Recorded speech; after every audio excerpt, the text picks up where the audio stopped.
Hello everyone. Today we will study about mathematical analysis of Solo model. Mathematical analysis, as I have seen that many of the students are unable to do the questions for a Solo growth model given in JAM, GATE or ISI. So I will make a series on Solo model to understand its and try to teach about the mathematical analysis of the Solo model in my subsequent lectures also. It is the beginning lecture, so first we have to understand about the structure of the model. So there are two agents, households and firms, in the structure of the model. Households own assets and inputs of the economy, and firms hire such inputs, capital and labor, and use them to produce goods. So household and capital, firms.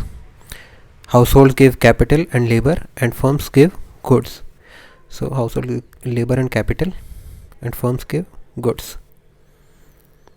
Okay, so here we will start with some of the assumptions that all of the savings of the economy is going to the investment. Okay, so total saving equals to total investment. Since we are also assuming that economy is closed, so it is a reasonable assumption. So if we take small s equals to fraction of savings, so what we know that what Solo and Swan model says that small s, that is the fraction of savings in any economy, is a complex combination of many variables. So they have assumed it to be exogenous for their analysis and constant, so determined by many complex variables. So they have taken it exogenous and constant. So let y be the total output, then sy, small s, capital Y will be total savings.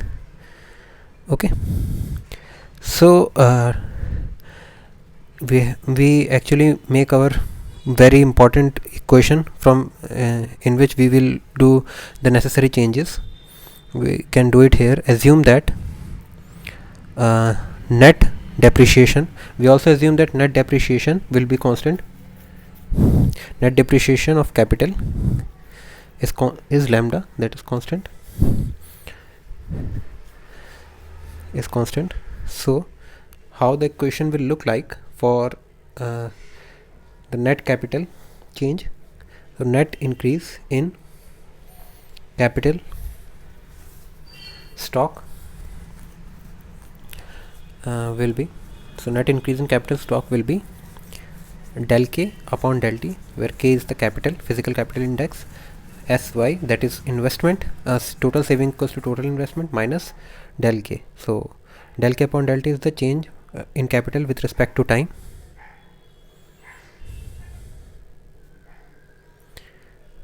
Sy is total saving, and since saving is equals to investment, so it will be the total investment in capital, invested for capital.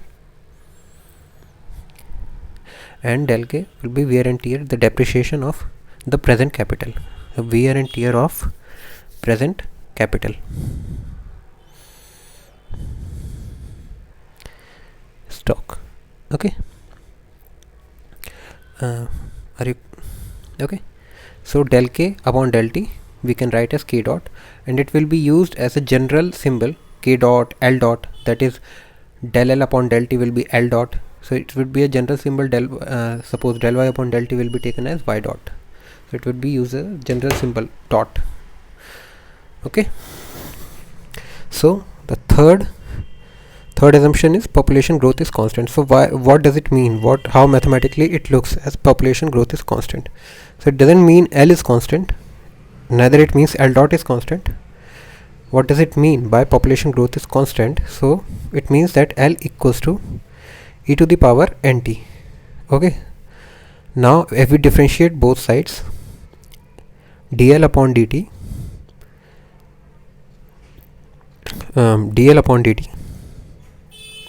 equals to n e to the power nt.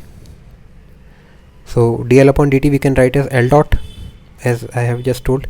So L dot equals to n e to the power nt, or L equals to e to the power nt. So L dot upon L will be n, e to the power nt will be cut, so L dot upon L equals to n.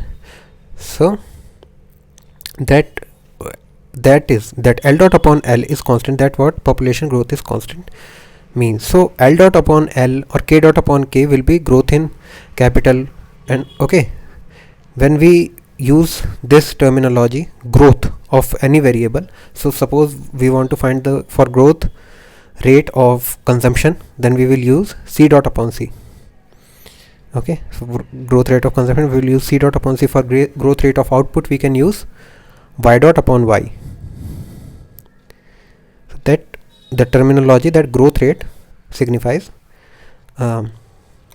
tells about Y dot upon Y. Okay, so that is the meaning of growth rate in further discussions also. So it's better you remember it from here. Okay, now the fourth assumption we are taking, economy is closed. What does it mean? Economy is closed means NX, that is the total export and net export is zero.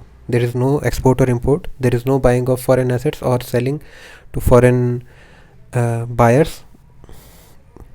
So NX equals to 0, as we know from the general equation of GDP, Y equals to C plus I plus G plus NX. So G and NX will be absent.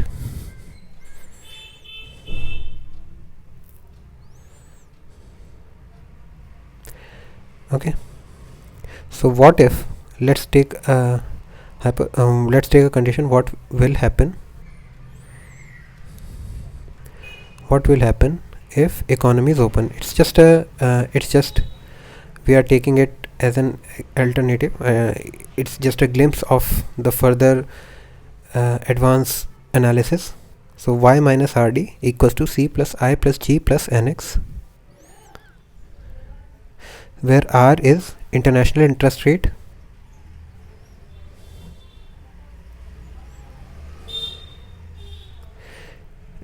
and D is debt, what country has taken from other forums or other countries. Okay, I'll just put it for a glimpse of open economy, although we are strictly dealing right now with closed economy. Okay, so we are clear with assumptions. Now we will come to properties of neoclassical functions that will be used to understand Solow growth model. Okay, now the very first property is constant returns to scale.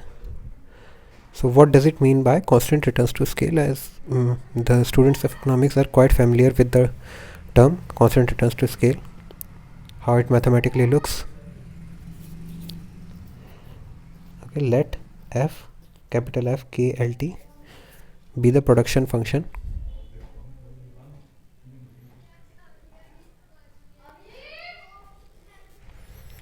F lambda K lambda L T equals to lambda F K L T. So why I haven't used lambda with T, where it's now we are familiar. Let's get familiar with the terms. K is physical capital index. Okay, L is labor and T is the technology index. That is the blueprint or the formula by which the inputs will be used to convert to output. So why I haven't used lambda with T here? To understand it properly, so lambda has a degree of 1, a power of 1. If it has power of greater than 1, that it will be increasing returns, and less than 1 decreasing returns. So it's also called homogeneity of degree 1. So why I haven't used lambda with T? Okay, so to understand it properly, T is non-rival in nature, while K and L are rival in nature. Okay, so let us take an example where a company has two manufacturing units. Initially it had one manufacturing unit, now it had opened two manufacturing units. Okay, in both the manufacturing unit it can use the same formula.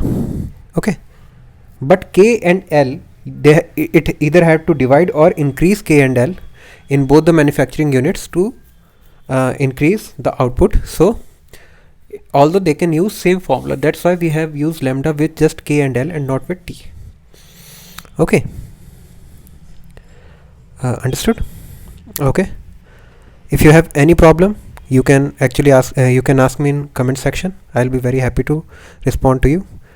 Second property is positive and diminishing returns to scale of private inputs. What does it mean? Del f upon del k is greater than 0, while del 2f upon del k square is less than 0. That is concavity with respect to inputs, concavity of production function. So del f upon del l greater than 0 and del 2f upon del l square less than 0. Okay, so diminishing returns to scale. Diminishing returns to scale. Okay, now coming to third property, satisfy INADA conditions. So what INADA conditions basically are? Third, INADA conditions.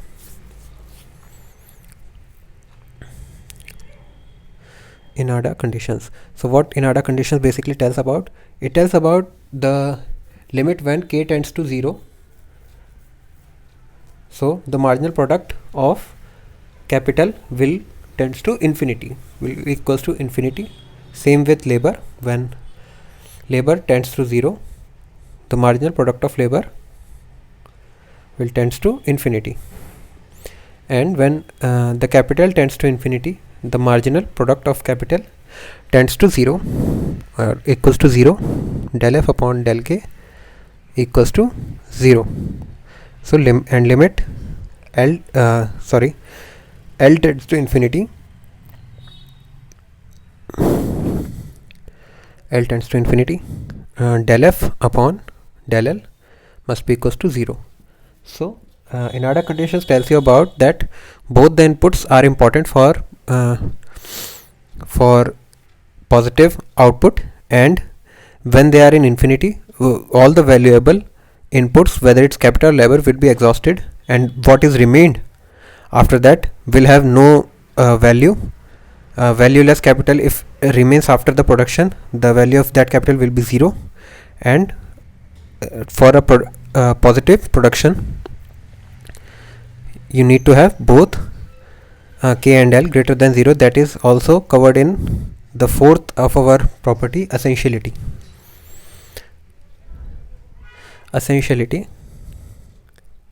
Essentiality tells that both inputs k and l must be positive. So f k 0 equals to 0. If there is 0 labor, no matter how much k you use, production will be 0. Same goes with l. No matter how much l you have, if k is 0, then the production will be 0. Okay, so for positive production function,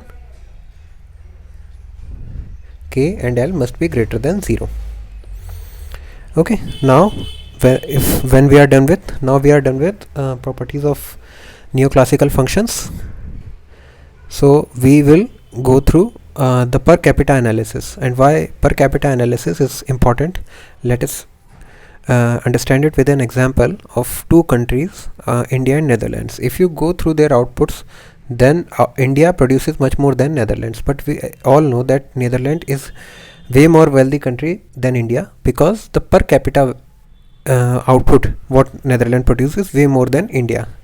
So if we just talk about output, then India is greater than Netherlands,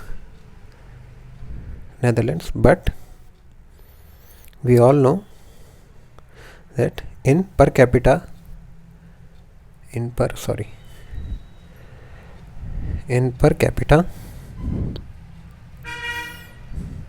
term, Netherlands produces way more than India. So to properly understand the situation of the economy, we have to consider the per capita analysis. Okay, so what per capita analysis means, that we are going to eliminate the scale effects. So how are we going to do that? We use constant returns to scale property here, where we put lambda equals to 1 by L. Put lambda equals to 1 by L in the above equation. So f lambda k lambda L t equals to lambda f k l t. Okay, so put lambda equals to 1 by l, f k by l t equals to lambda f lambda equals to 1 by l, so 1 by l f k l t. Okay, now we are assuming t is constant, although we will relax this assumption in our further analysis. So f k l t, that is, let capital Y be the total output, and assume t as constant t, constant technological index. We introduce another function for per capita analysis, small f and small k, where small k equals to capital K by L equals to y, where small k equals to capital K by L per capita capital, you can say, and small y equals to capital Y upon capital L, that is per capita output growth, not growth, just output. So small f k equals to small y. Okay, now we have to analyze the marginal product of also here, marginal product. For a further analysis it is very important. So del y upon del k, del capital Y and capital K equals to lambda del L small f small k upon del k. Okay, since LFK equals to y, we are taking this equation into here. Okay, so del y upon del k is the product rule of differentiation. L will come out here. So del f k upon del k, we use chain rule of differentiation here. Del y upon del k equals to L f dash k, that is the outer function get differentiated first and then the inner function. So del k upon L upon del k. Okay, now we can take 1 upon L outside. Since we are differentiating with respect to k, we can take L outside. So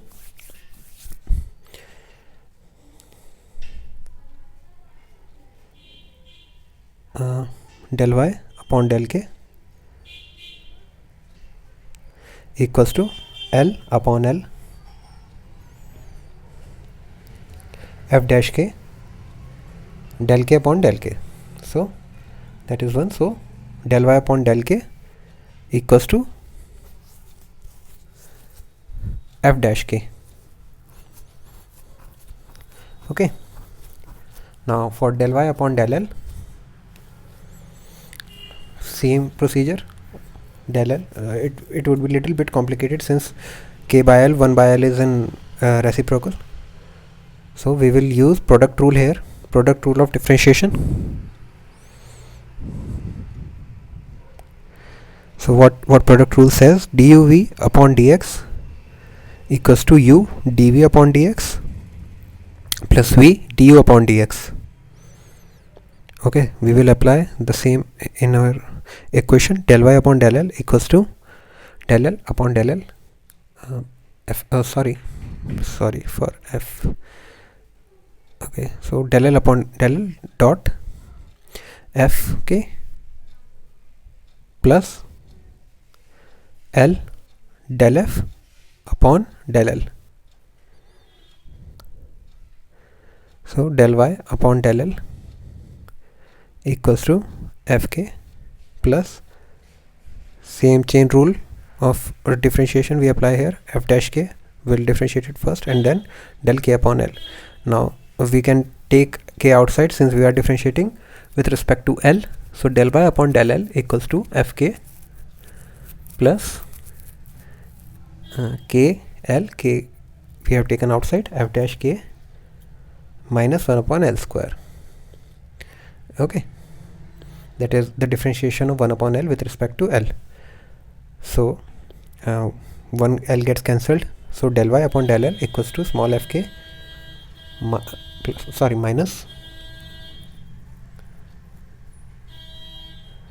minus capital K upon capital L f dash k, and we know that capital K upon capital L is small k, that is per capita capital. So k upon L we can write small k as we have taken here. Small k equals to capital K upon capital L. So del y upon del L equals to fk minus small k f dash k. Okay, so we have found out del y upon del k and del y upon del L. So how the graph will look like, okay. So small k we have taken here, small k we have taken here, and fk we have taken here. So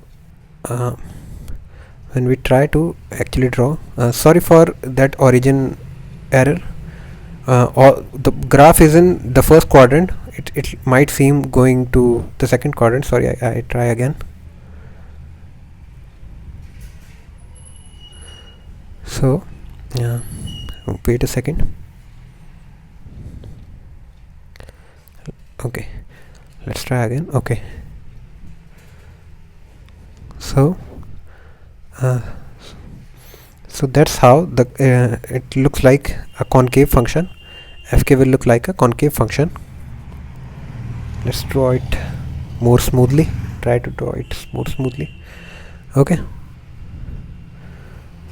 so that's how the function would go like a concave function, still since del f upon del k and del f upon del L is greater than 0, and the saving function will go just like, since s is less than 1, so it will be less than fk, and n plus lambda, that the depreciation rate, it will be a straight line, and we will now discuss how this equation will come. Okay, and for origin, as we have studied the condition of essentiality, that in origin it would be 0, so it will start with the origin and go with increasing function and saturate since it is in diminishing returns of scale. So how this graph came, okay, how the line of depreciation and these intersect. So we go through our very basic equation what we studied during when we studied assumptions. So del k upon del t equals to sy minus del k. So we will further explore this equation. So k dot equals to sy minus lambda k. Okay, now we eliminate the scale effects, that is introducing 1 upon L in both sides. So sy upon L minus del k, lambda k upon L. So k dot upon L equals to s small y minus lambda small k. So to determine k dot upon L, let small k equals to, since k upon L, so differentiating with respect to t both sides, d upon dt k upon L. So here the division rule of differentiation we will apply, so we can write it small k dot upon L square dk upon dt dot L minus dl upon dt dot k. So k dot dl upon dt, we can also write it as k dot L minus L dot k upon L square. Okay, separating it, k dot L upon L square, so one L gets cancelled, minus k L dot upon L square. So we know that k dot L here, so small k dot equals to k dot upon L minus k by L into L dot upon L, and we know L dot upon L equals to n constant as we have taken in our assumption, and k upon L is small k, and for k dot upon L we can use this equation, k dot upon L equals to sy minus lambda k. So we can directly put the equation here, small k dot equals to sy minus lambda k minus, so k upon L we can write small k, and L dot upon L we can write n, so k into n. So small k dot equals to sy minus n plus lambda k. Okay, so this is how n plus lambda came into the equation in the graph, and sy, since s is less than 0, between 0 to 1, so it is less than fk, and it is actually saturating as it goes to infinity. Asymptotically it is saturating, so slope is positive. It is increasing but with decreasing rate due to diminishing returns, as we have taken in our property del f upon del k greater than 0 but del 2f upon del k square is less than 0. So for such shape it has to actually satisfy Inada conditions, and that is small fk also has to satisfy Inada condition, and where n plus lambda k and sfk intersects, we will find our steady state. So del y upon del k, capital K, equals to f dash k, we know that. Okay, so when k tends to 0, small k tends to 0, capital K upon L tends to 0, since small k equals to k upon L, so k tends to 0. And since we are concerned with capital K not L, because we are taking just del y upon del k, marginal product of capital, to understand the behavior of f dash k. So del y upon del k equals to infinity, limit k tends to 0. And so with same when small k tends to 0, f dash k also tends to infinity, since both are equal. Okay, and same goes with when limit small k tends to infinity, f dash k will be equals to 0. Okay, so it satisfies the Inada condition. So the graph, as we had seen above, will go like that. You can like and comment. Thank you very much.